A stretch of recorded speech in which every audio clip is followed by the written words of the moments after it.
Hello everyone, this is Manisha Banda from Sambalpur, Odisha. I welcome you all again in my YouTube channel, that is Manisha's Magical Biology.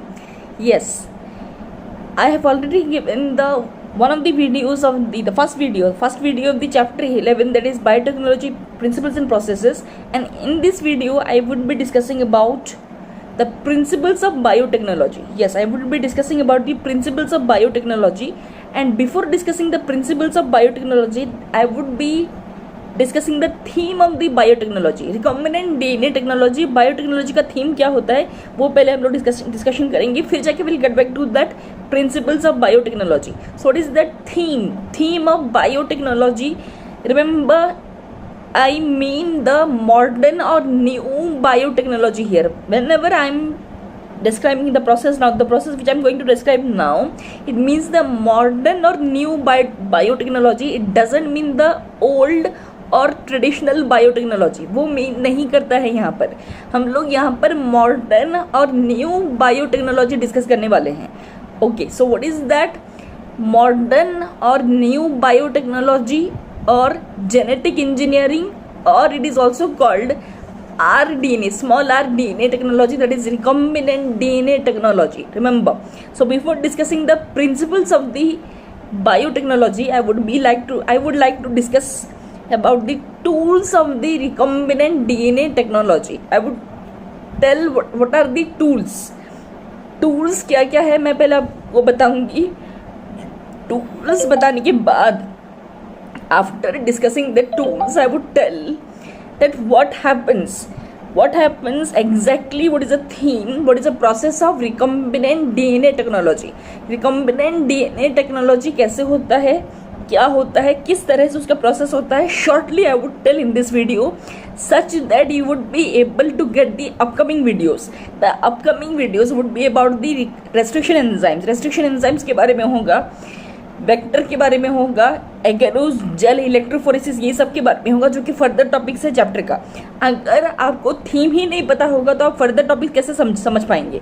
So let me tell what is the theme of this biotechnology, that is modern और new biotechnology और recombinant DNA technology. Yes, what is the theme of that? Okay, chapter 12. In chapter 12 there is a term called transgenic cow. Transgenic cow एक दिया है. Transgenic cow, transgenic means genetically modified organism. Genetically modified organism को transgenic बोलते हैं. जो organism का genetic modification हुआ है, जो ऑर्गेनिज्म में जेनेटिक मॉडिफिकेशन हुआ है, उसको ट्रांसजेनिक बोलते हैं. और chapter 12 that is applications of biotechnology, but biotechnology and it's applications, उसमें ट्रांसजेनिक काउ एक टर्म है. ट्रांसजेनिक काउ, वो ट्रांसजेनिक काउ का नाम है रोजी. Yes, what is the name of the transgenic cow? It is रोजी. यस, ROSIE, थोड़ा फनी नेम है. रोजी थोड़ा फनी नेम हो रहा है, know that, but it is रोजी ओनली. रोजी है. आपको बहुत सा आपका भी नाम रोजी होगा, मुझे पता है. बहुत से स्टूडेंट्स का नाम रोजी होगा. And I was also having one of my students Rosy Khamari. I would tell the name. I would like to take her name. Rosy Khamari एक थी. When I was teaching this topic in 1 year, she was feeling very awkward in the class when I told the name Rosie. Transgenic cow, the name of the transgenic cow is Rosie. Okay, so what is the name of the transgenic cow? It is Rosie. And transgenic, what do you mean by transgenic? Transgenic का मतलब होता है genetically modified organism. Genetically modified organism को transgenic बोलते हैं. Transgenic cow. So what is the name of the transgenic cow? It is रोजी, ROSIE.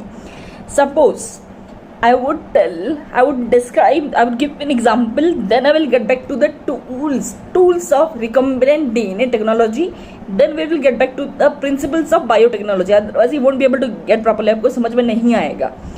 Okay, listen to me very carefully, very carefully. Suppose हम लोग को ह्यूमन का gene निकाल के, ह्यूमन का DNA निकाल के काउ सेल में इंट्रोड्यूस करना है. Listen to me very carefully. If we want to introduce the human DNA in the cow cell, yes, human cell से ह्यूमन डीएनए को निकाल के हम लोग को काउ सेल के अंदर इंट्रोड्यूस करना है. So how is it possible? Is it possible practically? ऐसे नेचुरली पॉसिबल हो पाएगा क्या? No, it is not at all possible naturally. Naturally तो दूर का बात है, बिल्कुल भी पॉसिबल नहीं है.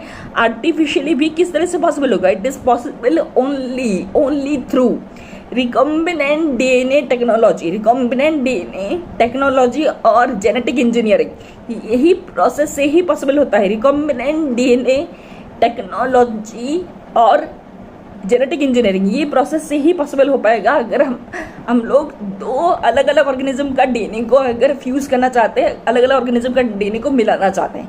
If we want to use the human DNA in the cow cell, inside the cow cell, definitely कोई पर्पस होगा इसलिए यूज करेंगे. ऐसे खाली खाली का तो यूज हम लोग कभी भी नहीं करेंगे. Suppose if we want to produce, if we want to express the human gene in the cow cell, if we want to produce a better quality of milk, human protein enriched milk of the cow, if we want to produce human protein enriched milk of the cow, then we definitely need the human genes. No, हम लोग को human gene चाहिए होगा. Without human gene हम लोग कभी भी cow cell के अंदर human protein वाला क्वालिटी नहीं ला पाएंगे. So we need the human genes. हम लोग को वहाँ पर ह्यूमन जीन्स चाहिए. तो वो ह्यूमन जीन्स कहाँ से लेके आएंगे? वो human genes definitely human cell से लेके आएंगे. सबसे पहले ह्यूमन सेल से ह्यूमन डीएनए को निकालेंगे. ह्यूमन सेल से, ह्यूमन सेल के अंदर से, ह्यूमन सेल का न्यूक्लियस के अंदर ह्यूमन डीएनए रहता है. DNA is located inside the nucleus. Remember, human cell के न्यूक्लियस के अंदर ह्यूमन डीएनए रहेगा. वो ह्यूमन डीएनए को पहले एक्सट्रैक्ट करेंगे. First of all the human DNA is extracted. वो डीएनए को निकालेंगे. वो निकालने का प्रोसेस भी अलग है. This is the first step. I'm just creating the frame, the theme of the chapter I'm describing. Just get it done. It is very easy. बहुत ही easy है. Yes, it is very easy. I told हम लोग क्या करने वाले हैं? Human DNA को निकाल के हम लोग को काउ सेल के अंदर इंट्रोड्यूस करना है. क्यों करना है? Because if we want to produce human protein enriched milk in the cow.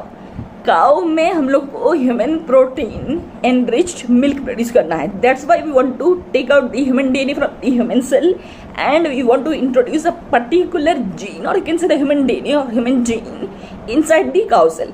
So how is it possible? As I told now only कि ह्यूमन डीएनए कहाँ पर होता है, ह्यूमन डीएनए का लोकेशन कहाँ पर होता है. Human DNA is located inside the nucleus of the human cell. Definitely human cell का न्यूक्लियस के अंदर ह्यूमन डीएनए रहेगा. तो ह्यूमन डीएनए जो रहेगा न्यूक्लियस के अंदर, इट इज नॉट अलोन. वो अकेले नहीं होता है. It is associated with RNA and proteins. What is the name of the protein? It is histone proteins. Human DNA is not alone inside the nucleus. It is associated with RNA and proteins. Remember, I will discuss detailedly later. Let me just tell what is the theme of the chapter.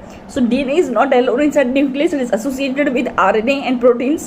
Protein, what is the name of the protein? It is that histone proteins. And remember, before the extraction of the DNA from the nucleus of the human cell, before the extraction of the human DNA from the nucleus of the human cell, the RNA and histone proteins associated with DNA, they needed to be separated. They needed to be removed from DNA. They needed to be separated from DNA. So how these are separated? These can be separated. These can be separated by using enzymes. RNA can be digested by RNA digesting enzyme, RNases, ribonucleases. RNA can be digested by using RNases, that is ribonucleases, that is RNA digesting enzyme. Proteins can be digested. Proteins can be, because they have to be separated from DNA as well, histone proteins. So these are also needed to be digested. And how these are digested? By using the protein digesting enzyme, that is a proteases. Yes, RNases, ribonucleases are used for the removal, digestion of the RNA. And proteases are used for what? For the removal of the proteins associated, histone proteins associated with DNA. So finally after the application of these two enzymes, RNases and proteases, what happens? The DNA, human DNA is finally, I'm giving, remember it is only one example, there are several other examples. Source जो कि human है यहाँ पर, वो कुछ भी source हो सकता है. होस्ट जो कि काउ है यहाँ पर, वो भी कुछ भी अलग ऑर्गेनिज्म भी हो सकता है. This is just an example, ये खाली एक ही एग्जाम्पल ही है, nothing else. Okay, so that human DNA is extracted from the human cell, from the nucleus of the human cell. Now entire human DNA, we don't need the entire human DNA. हम लोग को पूरा का पूरा human DNA नहीं चाहिए. हम लोग को particularly DNA का वही जीन ही चाहिए जो एक particular प्रोटीन के लिए कोड करता है, जो कि काउ का मिल्क का क्वालिटी बढ़ाएगा. That is human alpha lactalbumin. वो प्रोटीन का नाम है ह्यूमन अल्फा लैक्टोल्बुमिन. वो जीन जो ह्यूमन अल्फा लैक्टोल्बुमिन के लिए कोड करता है, जो gene remember chemically gene is the segment of DNA. Chemically gene is the segment of DNA. DNA का सेगमेंट को ही जीन बोलते हैं. वो छोटा सेगमेंट भी हो सकता है, बड़ा सेगमेंट भी हो सकता है. केमिकली सेगमेंट ऑफ डीएनए मतलब gene. So what is the function of A gene? Gene एक काम कर रहा है कि नहीं कर रहा है, कैसे पता चलता है?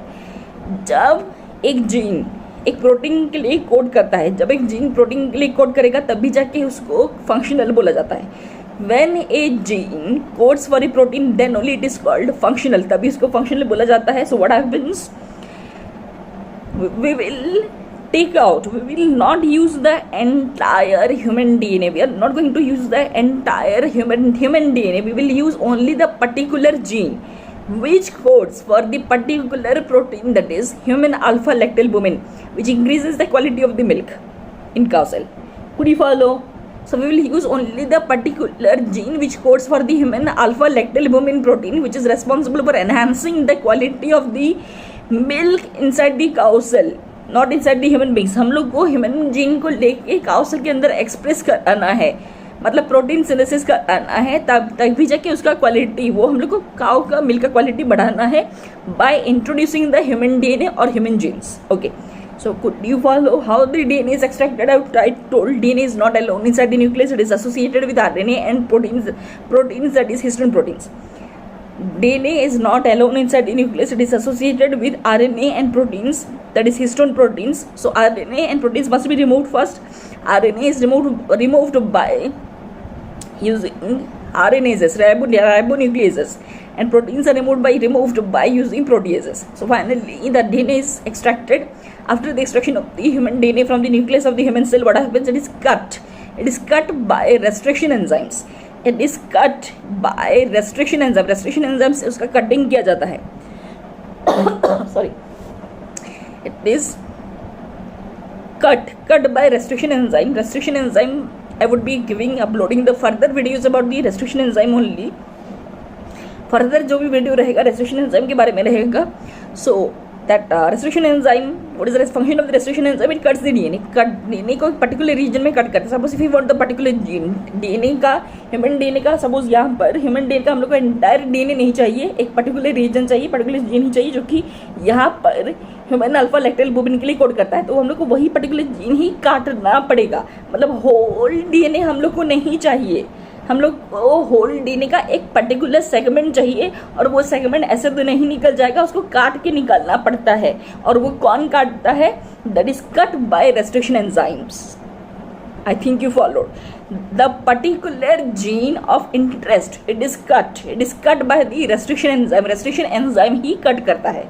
And further whole detailing I would be giving about the restriction enzymes in the further videos. Yes, I would be giving the whole detailed information about the restriction enzyme, the functioning, the types, the examples, the cutting mechanism. I would be giving everything about that. Okay. So restriction enzymes cut the particular foreign DNA or the foreign gene. Okay. That foreign DNA or foreign gene is ligated. Ligation मतलब joining. Ligation मतलब cow cell को हम लोग को human DNA को cow cell के अंदर लेके जाना है. और रिमेंबर, DNA को एक जीन को और एक डीएनए ही ले पाएगा। एक डीएनए को एक आरएनए नहीं ले पाएगा कि एक प्रोटीन नहीं ले पाएगा, एक डीएनए को एक डीएनए ही ले पाएगा। मतलब फॉरेन डीएनए जो है, मतलब यहाँ पर जो ह्यूमन डीएनए है वो डायरेक्टली उड़ उड़ के काउ सेल के अंदर नहीं घुस जाता है, उसको और एक डीएनए ही लेके जाता है।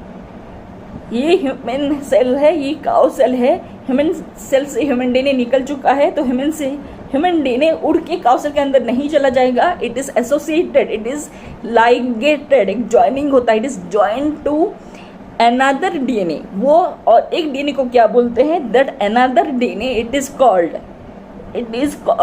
वेक्टर डीएनए, वेक्टर डीएनए और carrier DNA. Could you follow? Foreign DNA plus vector DNA, foreign DNA plus vector DNA, these are ligated together means joined together, joining होगा। फॉरेन डीएनए वेक्टर डीएनए का दोनों का cutting हुआ होगा, दोनों का joining होगा with the help of the enzyme DNA ligase के एंजाइम के थ्रू ज्वाइनिंग होता है। तो डीएनए का ही ज्वाइनिंग होगा। ज्वाइनिंग के बाद उसको क्या बोलते हैं? What it is called? After joining of the foreign DNA with the vector DNA it is called recombinant DNA. That's why it is called the technology it is called recombinant DNA technology. Could you follow? That's why the technology is called recombinant DNA technology इसको बोलते हैं। इसको ऐसे ही recombinant DNA technology नहीं बोला जाता है, because there would be formation of the recombinant DNA by the fusion of, by the ligation, by the joining of the foreign DNA with the vector DNA. दोनों का ज्वाइनिंग से recombinant DNA पहले बनेगा, और रिकॉम्बिनेंट डीएनए ही host जो कि cow था यहाँ पर ये एग्जांपल में, वो काउ के अंदर एंटर करता है, ना कि डायरेक्टली ह्यूमन डीएनए जो कि फॉरेन डीएनए है यहाँ पर, वो कभी भी डायरेक्टली एंटर नहीं करेगा काउ सेल के अंदर। वो सबसे पहले उसका ज्वाइनिंग होगा वेक्टर डीएनए के साथ। वेक्टर डीएनए के साथ ज्वाइनिंग होने के बाद वो रिकॉम्बिनेंट डीएनए बनेगा। आर डीएनए, स्मॉल आर लिखा जाता है, it is written small R, remember. Recombinant DNA बनेगा और रिकॉम्बिनेंट डीएनए ही एंटर करता है होस्ट सेल के अंदर। सो होस्ट के अंदर डायरेक्टली फॉरेन डीएनए कभी एंटर नहीं करेगा। It would the recombinant DNA formed by the joining और ligation of the foreign DNA with the vector DNA. Recombinant DNA enters the host. तो यहाँ पर तीन चीज क्या क्या है? What is a foreign DNA? Foreign DNA क्या है, वेक्टर डीएनए क्या है, और होस्ट सेल क्या है? फॉरेन डीएनए क्या है, वेक्टर डीएनए क्या है, और होस्ट सेल क्या है? ये सॉरी, फॉरेन डीएनए क्या है? फॉरेन डीएनए ये एग्जाम्पल में फॉरेन डीएनए क्या है? ये एग्जाम्पल में फॉरेन डीएनए है human DNA. As you got it, I think you got it very well. ये एग्जाम्पल में फॉरेन डीएनए है। क्या है foreign DNA? Foreign DNA is the human DNA. Vector DNA, यहाँ पर वेक्टर डीएनए जो होगा इट वुड बी रेट्रोवायरस। वो वेक्टर का नाम होगा retrovirus. I would be telling the डिटेली letter, मैं इसको बारे में डिटेली बाद में बताऊंगी। तो यहाँ पर जो वेक्टर डीएनए होगा वो रेट्रोवायरस होगा, क्योंकि एनिमल सेल, होस्ट यहाँ पर एनिमल है, तो होस्ट सेल के हिसाब से वो वेक्टर डिसाइड होता है। So as per this example, the foreign DNA is the human DNA, the vector is the retrovirus, it would be retrovirus. What is a host? Host is the cow cell, जिसके अंदर की foreign DNA introduce होकर जाएगा। Foreign DNA directly नहीं जाएगा। किस form में जाएगा? फॉरेन डीएनए किस फॉर्म में जाता है? रिकॉम्बिनेंट डीएनए फॉर्म में जाता है। That's what the technique is called recombinant DNA technology. इसीलिए वो टेक्निक को रिकॉम्बिनेंट डीएनए टेक्नोलॉजी बोलते हैं। आई think you followed. So entire process क्या होगा? फॉरेन डीएनए को फॉरेन सेल से निकालेंगे, उसका पर्टिकुलर डीएनए, एंटायर डीएनए को यूज नहीं करना है, पर्टिकुलर रीजन को यूज करते हैं। वो रीजन को कैसे कट करते हैं? It is cut by with the help of which enzyme? Restriction enzyme से कट करते हैं। It is cut with the help of restriction enzyme. Restriction enzyme से कटिंग होगा। रेस्ट्रिक्शन एंजाइम से कट होने के बाद उसका लाइगेशन और जॉइनिंग होगा। लाइगेशन और जॉइनिंग होगा किसके साथ? Vector DNA. वेक्टर और एक डीएनए ही ले पाएगा, रिमेंबर वेक्टर डीएनए के साथ जॉइनिंग होगा। वेक्टर डीएनए के साथ जॉइनिंग और लाइगेशन होने के बाद वो रिकॉम्बिनेंट डीएनए फॉर्म करता है। रिकॉम्बिनेंट डीएनए फॉर्म करेगा। Recombinant DNA then enters the host. Recombinant DNA host cell के अंदर एंटर करता है। So this is all about the recombinant DNA technology. What is that recombinant DNA technology? We discussed it detailedly. One more thing I would like to add here, and I should add here. Foreign DNA जो है वो foreign DNA book में NCERT book में जो use होगा वो किस किस नाम से यूज़ हुआ है, जनरली किस किस नाम से यूज़ होता है, और वेक्टर डीएनए को भी क्या क्या बोलते हैं। As I told in the middle, मैं मिडिल में बोली थी वेक्टर डीएनए को कैरियर डीएनए भी बोलते हैं। कैरियर डीएनए, कैरियर क्योंकि कैरी कर रहा है वो, कैरियर डीएनए। वेक्टर डीएनए को कैरियर डीएनए भी बोलते हैं। फॉरेन डीएनए को क्या क्या बोलते हैं? Let me tell what are the other names of the foreign DNA. Foreign DNA को अलग अलग क्या क्या बोलते हैं? Okay, it is very easy, बहुत ईजी है। All the things are blinking on the screen, just please note it down. Foreign DNA को और क्या क्या बोलते हैं? Foreign DNA it is also called foreign DNA और alien DNA. Alien foreign DNA it is also called foreign DNA और alien DNA और gene of interest. Foreign DNA और एलियन डीएनए और जीन ऑफ इंटरेस्ट और DNA insert. Foreign DNA और alien DNA और gene of interest और DNA insert. Could you follow? DNA insert. So these are the names, and it is also called passenger DNA. इसको passenger DNA भी बोलते हैं। Foreign DNA और alien DNA और gene of interest और what the DNA insert it is also called passenger DNA भी बोलते हैं। And what is vector DNA? Vector DNA को क्या क्या बोलते हैं? वेक्टर डीएनए सिंपली इसको वेक्टर बोलते हैं। वेक्टर डीएनए को कैरियर डीएनए भी बोलते हैं। और अगर फॉरेन डीएनए को अगर पैसेंजर डीएनए बोलेंगे, if the foreign DNA is called passenger DNA, then what would be the vector DNA called? The vector DNA is also called vehicle, automobile, गाड़ी। Foreign DNA, if the foreign DNA is called passenger DNA, जो कि carry होके जाएगा, which would be carried, then what is the vector DNA would be called? What is vector DNA called? Because which carries the foreign DNA. The vector DNA which carries the foreign DNA it is called vehicle DNA, गाड़ी क्योंकि वो carry करता है foreign DNA को। Passenger DNA, foreign DNA is also called passenger DNA, लेकिन लिखेंगे इसको use नहीं होगा। ये पैसेंजर और व्हीकल जो है ये जस्ट खाली अंडरस्टैंडिंग पर्पस के लिए यूज होगा। ये कभी भी आपको एग्जाम में नहीं लिखना है। एग्जामिनेशन पर्पस के लिए आपको कभी भी पैसेंजर और व्हीकल डीएनए यूज नहीं करना है। Simply for understanding I am telling you.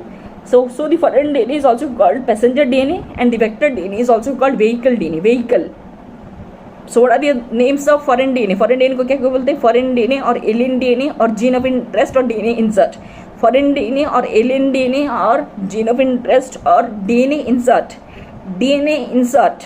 और it is also called passenger DNA भी बोलते हैं। Vector DNA को क्या बोलते हैं? Vector DNA it is also called vector DNA को क्या बोलते हैं? Vector DNA it is also called carrier DNA और व्हीकल डीएनए भी बोलते हैं। Okay, so this finishes the recombinant DNA technology. The theme of the chapter I have already described to you.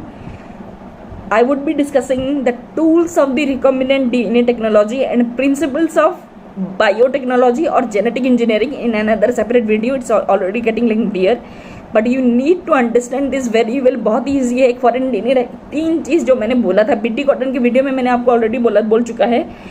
तीन चीज़ और भी है टूल्स के बारे में। I would tell detail about the tools, but तीन चीज़ डेफिनेटली रहेगा ही रहेगा। Foreign DNA, vector DNA, host cell. Foreign DNA, vector DNA, host cell. Foreign DNA vector DNA का लाइगेशन होकर रिकॉम्बिनेंट डीएनए बनेगा और रिकॉम्बिनेंट डीएनए बनने के बाद ही रिकॉम्बिनेंट डीएनए होस्ट सेल के अंदर इंट्रोड्यूस होगा। यस इंट्रोड्यूस होगा, वो उड़ के नहीं जाता है, रिकॉम्बिनेंट डीएनए भी उड़ के नहीं जाता है. There are techniques, there are methods for introduction of the foreign recombinant DNA into the host. So we will be discussing that in detail later. So just enjoy the video, get it done students. बहुत ही easy है, बहुत बहुत बहुत ही easy है. ये difficult लगता है, चैप्टर बहुत डिफिकल्ट लगता है बाहर से देखेंगे तो, बहुत ही ईजी है. It's very easy and very interesting too. और मार्क फेचिंग भी है, बहुत ईजीली मार्क आ जाएगा. 2 चैप्टर करेंगे, 10 मार्क है आपके पास, बैठा हुआ है 10 मार्क आपके पास. 2 चैप्टर, सिर्फ 2 चैप्टर से 10 mark. Just imagine. Okay, have a good day, bye bye.